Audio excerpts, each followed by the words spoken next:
Tonight, more outrage over the state's decision to reject a new AP African American Studies course from being taught in Florida high schools. The state claims the course lacks educational value and historical accuracy and fuels a political agenda, but some local educators we spoke with strongly disagree with that. In a tweet Friday, the governor's press secretary claimed the teaching of African American history has been expanded in Florida since Governor Ron DeSantis took office. First Coast News can verify Griffin's claim as true. The governor's spokesperson cites House Bill 1213, which became law in 2020 and requires all Florida students to learn about that massacre that happened in Florida. The study of African American history, like learning about the history of United States, world wars, civil rights movement, enslavement, and abolition, are just some of the many topics taught in classrooms, and they're required by law. But On Your Side's Taylor Levesque is here to explain about some local educators who accuse the governor of controlling the instruction of certain current events. Taylor.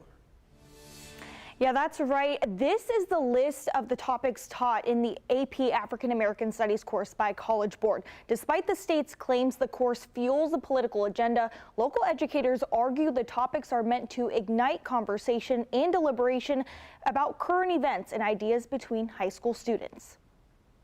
The state doesn't seem to want to grapple with contemporary issues that are facing African Americans and other people of color. The College Board's AP African American Studies course was an optional course high school students at select schools could enroll in, exploring the vital contributions and experiences of African Americans in the past and in present day.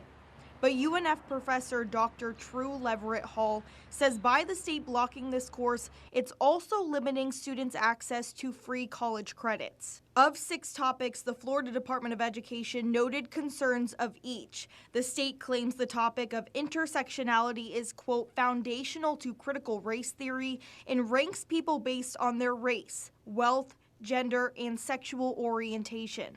Former Duval County Public Schools AP teacher Joshua McConnell doesn't agree it's controversial and says this section should be taught.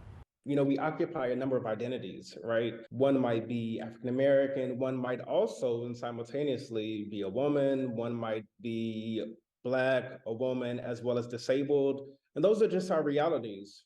The state also shared concerns about the topic Movements for Black Lives, arguing it is an organization with stated objectives that include eliminating prisons and jails, ending pretrial detention, and concluding that there is a war on Black trans, queer, gender nonconforming, and intersex people. So if you don't acknowledge, Black Lives Matter as a movement, then you're essentially saying that the civil rights movement should not also be taught.